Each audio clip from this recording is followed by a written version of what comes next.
मेरे प्यारे विद्यार्थियों, मैं नरेंद्र शास्त्री आपके अपने यूट्यूब चैनल पर आज आपके लिए विषय गणित का मॉडल पेपर का सॉल्यूशन लेकर उपस्थित हूँ। आज आपका अंग्रेजी विषय का पेपर बहुत अच्छा हुआ होगा, ऐसा मैं उम्मीद करता हूँ। आपका पेपर कैसा हुआ? अच्छा हुआ? कमेंट जरूर करें। और चलते हैं हम आज के इस पेपर सॉल्यूशन पर। हमारा पहला प्रश्न है,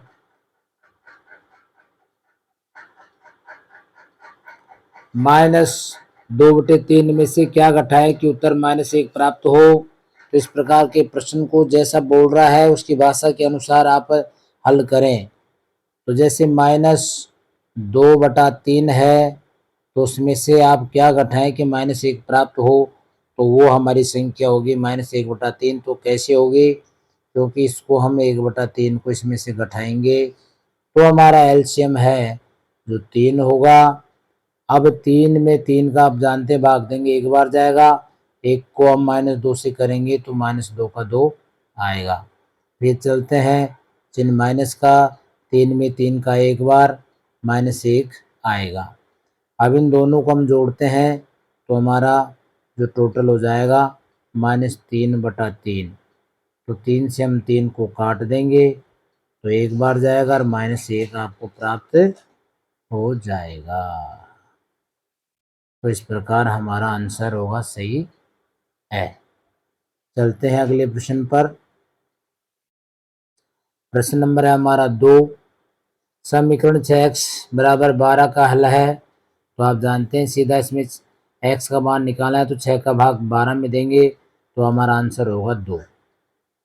अगला जो प्रश्न है तीसरा, समांतर चतुर्भुज के सम्मुख कोण ए व सी हो तो ए और सी हो तो ए के बराबर, क्योंकि सम्मुख कोण बराबर होते हैं इसलिए एक का कोण बराबर कोण सी होगा। तो आपका आंसर होगा बी। समांतर चतुर्भुज में सम्मुख कोण बराबर होते हैं, इस बात को आपको ध्यान रखना है। अगला प्रश्न है चौथा, 48 को पूर्ण वर्ग बनाने के लिए किस सबसे छोटी संख्या से गुणा करना पड़ेगा। तो हम 48 का अभाज्य गुणनखंड कर लेते हैं। तो आप इस प्रकार 48 को अभाज्य गुणनखंड करेंगे तो 2 का देंगे आपको 24 मिलेगा, 24 में 2 का देंगे तो आपको 12 मिलेंगे, 12 में 2 का देंगे तो आपको 6 मिलेगा, और 6 में 2 का देंगे, 6 में आप 2 का देंगे तो आपको 3 मिलेगा, और 3 बराबर 3 में देंगे तो 1 मिलेगा। तो कुल मिला के यह है कि आपको यहाँ 2-2 के जोड़े तो बढ़ रहे हैं, लेकिन जो 3 का जोड़ा है वो आपका अधूरा है। तो इस प्रकार आपका जो आंसर होगा 48 वाले में वो होगा 3, क्योंकि 3 वह छोटी छोटी संख्या होगी जिसको गुणा करने पर हमें 48 का पूर्ण वर्ग बनाने का जो सही आंसर प्राप्त होगा। अब चलते हैं क्वेश्चन नंबर 5 पर। 729 का घनमूल होगा।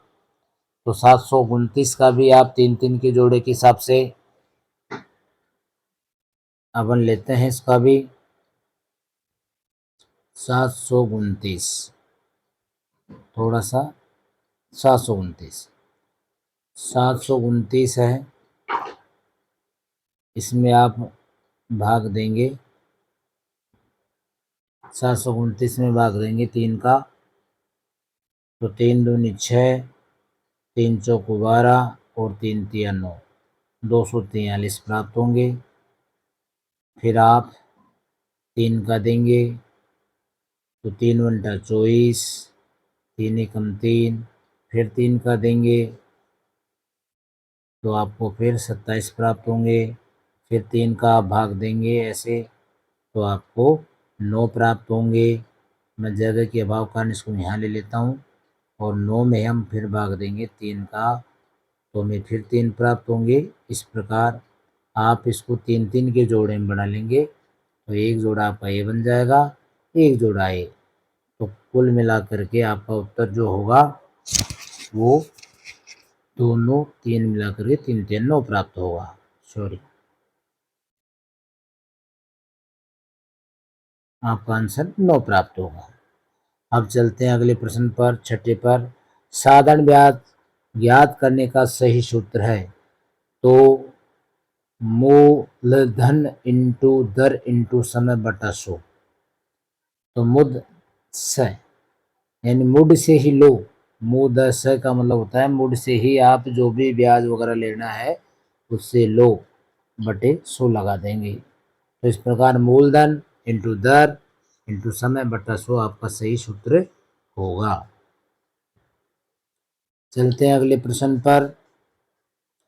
सातवां जो प्रश्न है, 8x² plus 2xy plus 3x² plus 2y² plus 2x² व्यंजक में पदों की संख्या है। तो आप देख रहे हैं इसमें कितने पद हो गए, तो पदों की संख्या है तो इसमें 3 पदों की संख्या है। और 3 कैसे हैं, तो आप देखिए एक तो 8x², एक हो गया तुम्हारा 3x² और एक होगा 2x² वाला। तो एक पद तो ये माना जाएगा स्क्वायर वाला, दूसरा 2xy वाला होगा और एक 3x ये 2y² वाला होगा। तो एक पद की काउंटिंग में तो 8x 3x² और 2x², दूसरे पद में आपके केवल 2xy मान लो और तीसरे पद में 2y²। इस प्रकार 3 पद आपको प्राप्त होंगे। तो यहाँ व्यंजकों के पदों की संख्या 3 होगी। तो आपका आंसर होगा सही है 3। 3 की घात m इंटू 3 की घात -3 बराबर 3 की घात 5 हो तो m का मान है। आप जानते हैं जब गुणा का चिन्ह हो तो घातें जुड़ जाती हैं, घातें जुड़ जाती हैं। तो 3 की घात में मान m है तो यहाँ बता रहा है 3 की घात 5 हो तो m का मान ज्ञात करना है। तो m की जगह यहाँ पर 3 की घात 8, तो m का मान होगा 8। क्यों होगा, कि यहाँ अपन को आंसर इसने 3 की घात 5 दे रखा है तो जो m का मान हम यहाँ 8 रखेंगे और 8 में से -3 को घटाएंगे तो हमारा सही आंसर आएगा 3 की घात 5। तो इस प्रकार हमारा सही उत्तर होगा 6। अब चलते हैं अगले क्वेश्चन पर। अति लघुतरात्मक प्रश्नों में 9 से 12। क्वेश्चन नंबर है 9वां। निम्नलिखित में गुणन के अंतर्गत उपयोग किए गुणधर्म का यानी उसका नाम लिखिए। गुणधर्म कौन सा है। जब किसी भी संख्या को चाहे पहले 1 से गुणा करो चाहे बाद में 1 से गुणा करो, तो अगर ऐसी कोई संख्या आपको दिखती है या मिलती है तो वहाँ गुणात्मक या गुणनात्मक तत्समक होगी वो संख्या। क्योंकि -4/5 को 1 से गुणा किया गया है, बाद में उसी 1 से -4/5 को गुणा किया गया है, तो आपका जो आंसर है वो -4/5 ही प्राप्त होगा। तो ऐसा अगर सवाल आपको मिलता है तो वहाँ एक गुणनात्मक तत्समक वाला आंसर आप लिख दीजिएगा। चलते हैं अगले क्वेश्चन पर। क्वेश्चन नंबर 10 है, समीकरण x बराबर 4/5 कोष्ठक बंद x प्लस 10 को हल कीजिए। तो इस प्रकार का प्रश्न आपको मिलता है तो ये तो जो चीज़ दी हुई है तो उसको दिया है लिख सकते हैं। अब x बराबर 4/5 और x प्लस 10 जो दिया हुआ है आपने लिख लिया। अब इसके बाद दोनों पक्षों में 5 से गुणा करने पर, दोनों पक्षों को हम 5 से क्या कर देंगे, गुणा करने पर। तो गुणा करेंगे तो x को 5 से करेंगे तो 5x हो जाएगा, 4/5 को गुणा 5 से करेंगे तो 5 से 5 कट जाएगा और ऊपर जो 4 बच रहा है उसको कोष्ठक वाली संख्या से गुणा कर देंगे तो 4x प्लस 40 आपको मिलेगा, इधर 5x मिलेगा। तो 5x बराबर 4x प्लस 40, इसका हम पक्षांतर कर देंगे और पक्षांतर करने पर जो चीज़ हमें प्राप्त होगी 5x माइनस 4 है जो माइनस के 4 हो जाएंगे, 4x बराबर 40। तो x बराबर 5x में से 4 गए तो x बचेगा, 1 बचेगा, लेकिन 1 को हम ऐसे न लिख करके उसको x के रूप में लिखेंगे तो x बराबर आपको 40 उत्तर प्राप्त होगा। चलते हैं अगले प्रश्न पर। क्वेश्चन नंबर 11,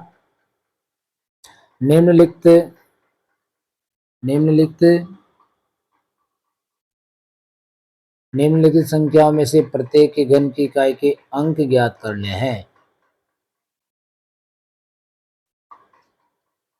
इकाई का अंक ज्ञात करना है तो आप देख रहे हैं कि 1000 जो 5 दे रखा है, इसमें इकाई का अंक 5 है और उसका भी हमको लेना है घन।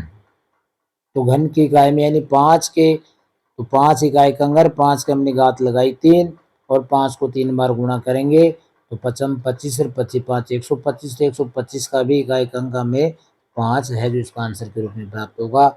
ऐसे 1024 दे रखा है तो इसका इकाई का अंक 4 होगा, 4 का घन 3 यानी जो 4 है उसके हम घात लगाएंगे 3 तो घन होगा 4 का, तो 4 बार 3 बार लिखेंगे, 4 चौक 16, 16 चौक 64, 64 में जो इकाई का अंक होगा आपको 4 मिलेगा। तो इस प्रकार आपका आंसर होगा, एक में 5 और एक में 4। अब चलते हैं अगले प्रश्न पर। अगला जो प्रश्न है, 80 विद्यार्थियों में से 25% गणित में रुचि रखते हैं, तो गणित में रुचि नहीं रखने वाले विद्यार्थियों की संख्या लिखिए। तो 80 में से 25 लेते हैं तो हम 80 × 25 बटा 100 करेंगे, 25 से काटेंगे तो 25 चौका 100। अब जो 80 है तो 80 में भाग देंगे 4 का, तो 20 बार जाएगा और जो 20 है उसको हम 80 में से लेस कर देंगे, तो जो अंग्रेजी वो सॉरी जो गणित में रुचि नहीं रखते हैं उनकी संख्या हो जाएगी 60। अब चलते हैं अगले प्रश्न पर। निम्नलिखित कथनों को पढ़कर सत्य असत्य में से उपयुक्त पर टिक यानी सही का निशान अंकित कीजिएगा।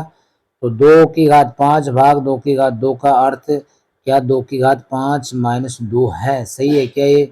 हम जानते हैं जब दोनों संख्याओं के बीच में भाग का चिन्ह हो तो वहाँ पर क्या है, घात आपस में क्या होती है, माइनस हो जाती है। तो 5 बड़ी घात में से दोनों का आधार है जो बराबर है, 2 की घात 5 और 2 की घात 2, तो यहाँ क्या होगी, घातें आपस में माइनस हो जाएगी, तो जो बड़ी घात है उसमें छोटी घात को हम घटा देंगे, तो ये हमारा जो आंसर है बिल्कुल सही होगा, तो बिल्कुल सत्य वाला होगा। और 3 के घात 0 का मान क्या 2 होता है? नहीं, अगर किसी भी अंक की घात 0 है तो उसका मान 1 होता है, तो ये असत्य है, तो ये सही नहीं होगा। और अगला जो प्रश्न है, -8 बटा 3 की घात 24 में घातांक 2 है, नहीं है, 24 है घात, तो ये 2 बता रहा है तो गलत है, तो ये सत्य होगा। और अगला जो प्रश्न है, 1 बटा 2 की घात माइनस का हल क्या 4 होगा? बिल्कुल, क्योंकि अगर कोष्ठक में आप देख रहे हैं माइनस में घाते हैं तो इसको माइनस के चिन्ह को उठाने के लिए हम 2 की घात 2 लिखेंगे और 2 का वर्ग 2 को 2 बार गुणा करेंगे तो हमारा उत्तर 4 प्राप्त होगा। तो इस प्रकार होगा, 2 की घात ऊपर ले जाएंगे तो -1 हटा देंगे तो ऊपर 2 की घात हमारा ये 4 प्राप्त होगा, तो बिल्कुल सत्य है। चलते हैं अगले प्रश्न पर। रिक्त स्थानों की पूर्ति कीजिएगा, ऐसा प्रश्न आपको परीक्षा में मिलेगा। तो आप देख रहे हैं कि आपके सामने एक समांतर चतुर्भुज का चित्र दिया गया है, उसका नाम है ABCD। ABCD, अब AD AC और DB, AC और DB ये दो इसके विकर्ण है। विकर्ण के बाद में जो कह रहा है उसको समझिए, ये कह रहा है कि AD के बराबर, तो AD के बराबर कौन सी रेखा होगी? जब रेखा AD इधर से जा रही है तो इधर से आपके बराबर इधर ही सेम BC होगी।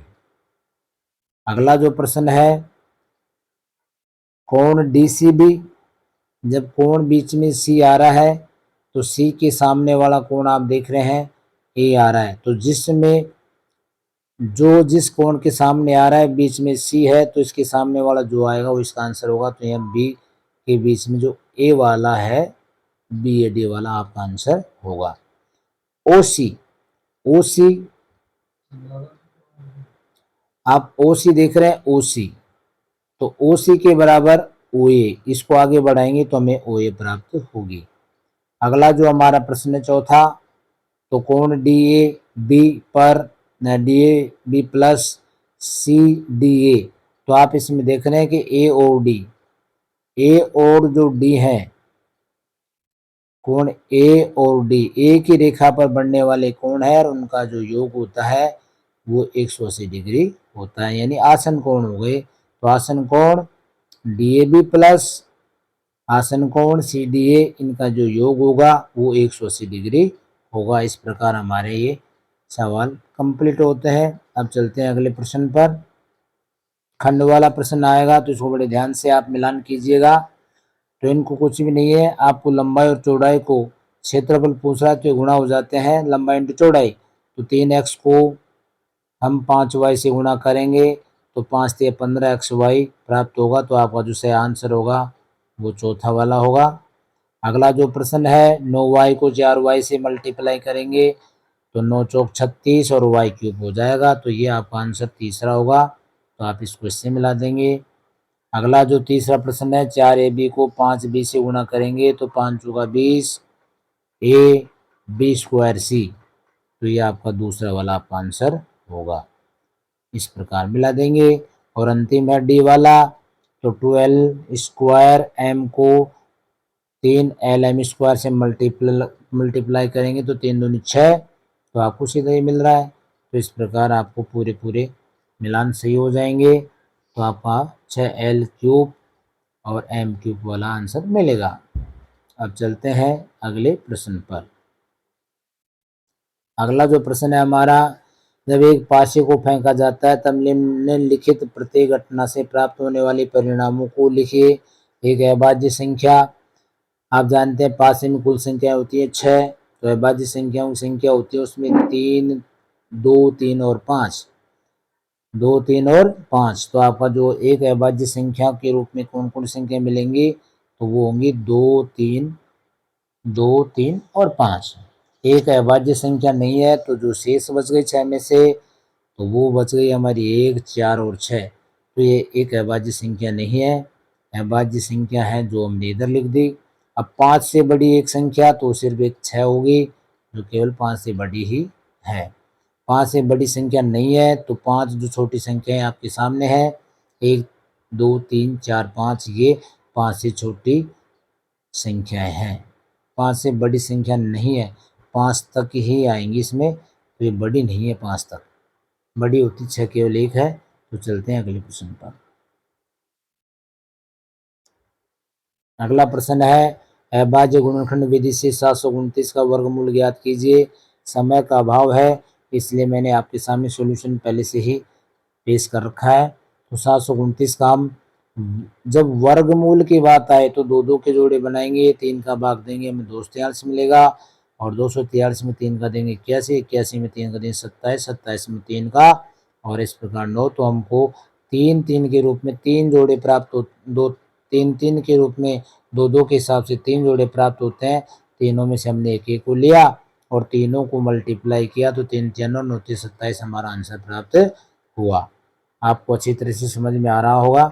और आज का हमारा अगला प्रश्न है, क्या ऐसा संभव है जिसके प्रत्येक बाह्य कोण की माप 22 डिग्री हो। तो आप प्रश्न देख करके ही समझ जाएंगे कि ऐसा संभव नहीं है जिसका बाह्य कोण 22 डिग्री हो, क्योंकि 360 डिग्री के अंदर 22 का हम भाग देते हैं तो इसे एक अपूर्णांक प्राप्त होता है, जिससे कि संभव भुज है जो संभव नहीं हो सकता। अगला जो हमारा प्रश्न है वो इसी का है बी वाला, क्या ये किसी समभुज का अंतःकोण हो सकता है तो क्यों। तो बिल्कुल ये अंतःकोण अगर है 22 डिग्री का तो ये भी अंतःकोण होते हुए भी बहुभुज संभव नहीं है, क्योंकि 180 में से हम 22 को लेस करते हैं तो हमें 158 प्राप्त होते हैं, और 158 का जब हम 360 डिग्री में भाग देते हैं तो पूर्णतः विभाजित नहीं करती है, तो इससे भी समभुज प्राप्त नहीं हो सकता। चलते हैं अगले प्रश्न पर।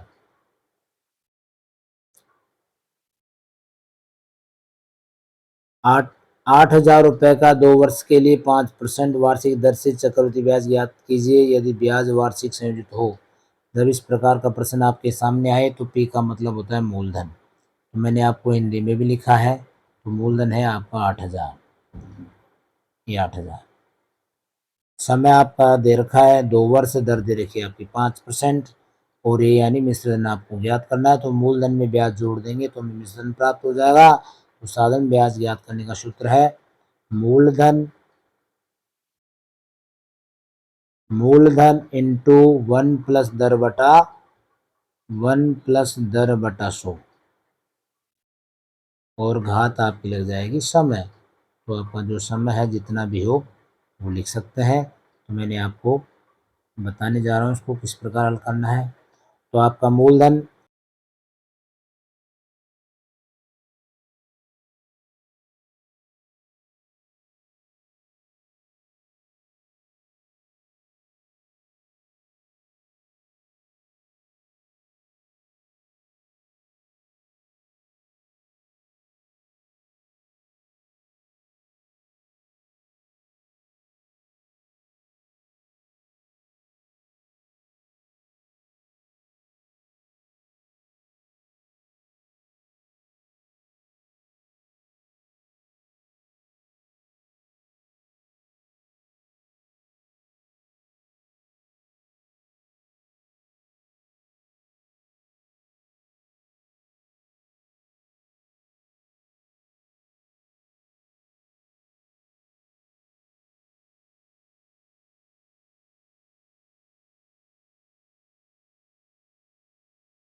एक रेलगाड़ी है 75 किमी प्रति घंटा की एक समान चाल से चल रही, तो आपकी चाल है एक समान है। तो 20 मिनट में कितनी दूरी तय करेगी? 250 किमी की दूरी तय करने में लगने वाले समय ज्ञात कीजिए। 2 प्रश्न है, तो पहले आप इसको सारणी के रूप में लिख लें। तय की गई दूरी किमी में, तो 75 किमी। 1 घंटे में, तो समय प्रति घंटा है तो 60 मिनट। और ऐसे ही आप 250 किमी है, तो अगला जो प्रश्न है तो अपन इसको लिखेंगे। तो एक्स वो प्रश्न अपने दिया हुआ है कि 20 मिनट में कितनी दूरी तय करेगी। तो एक्स किमी होगी, मिनट होगा आपका 20 लाल नंबर। और अगला जो प्रश्न है 250 किमी की दूरी तय करने में लगने वाला समय ज्ञात कीजिए। तो 250 को हम बटे वाई के रूप में व्यक्त कर लेंगे। इसलिए लिखेंगे चूंकि चाल समान है इसे लिया गया समय अनुक्रमानुपाती ही होगा, यानी जैसा हम ले रहे हैं उसके अनुक्रम के अनुसार ही होगा। तो पहला प्रश्न है हमारा 75 किमी वाला, तो 75/60 तो ये दिया हुआ है। अब 20 मिनट वाला निकालना है, तो हम x किमी दूरी है उसको 20 मिनट में, तो वहाँ 75/60 के बराबर हम लिखेंगे x/20। तो यह आपका मतलब होता है कि ये वज्र गुणन हो जाएगा। वज्र गुणन के अंदर तो ये जो 75 और इंटू 20 हो जाएगा, नीचे 60 आ जाएगा और x बराबर x का मान हो जाएगा। हम काटेंगे 0 से 0, 2 से काट देंगे 2 तिया 6 और 3 से काटेंगे 25 75, तो x का मान आएगा 25 किमी। तो x का जो मान आ जाएगा हमारा 25 किमी आ जाएगा। दूसरा है साथ ही में 75/60, तो आपको सेम लिखना है। 250 बटा को y के रूप में लिखना है, वही आपको वज्र गुणन करना है। वज्र गुणन करेंगे तो 250 इंटू 60 हो जाएगा, भाग में 75 आएगा। काटेंगे तो हम 25 से 25 75 और 25 250, 10 से कट जाएगा। और फिर नीचे जो 3 आएगा 3 से हम 60 को काटेंगे, 20 से कट जाएगा। और 20 से हम 2 से 10 से गुणा करेंगे तो 200 में भाग लग जाएगा आपका 60 का। क्योंकि इसको मिनट से हम घंटे में बदल रहे हैं, तो हम 60 का भाग देंगे तो हमारी 3 घंटे 36 18 180 और बज के 20 मिनट ये प्राप्त होगा। तो आज का हमारा ये वीडियो यहीं समाप्त होता है। शेष इसका पार्ट है जो अगले वीडियो में लेकर उपस्थित होंगे। तब तक के लिए जय हिंद, जय भारत। अगर आप नए हैं तो हमारे चैनल को सब्सक्राइब ज़रूर करना, अपने साथियों में शेयर ज़रूर करें, ताकि हम आपके लिए और भी अच्छे अच्छे वीडियो बनाकर लेकर आते रहेंगे, मोस्ट प्रश्नों वाले। तब तक के लिए जय हिंद, जय भारत।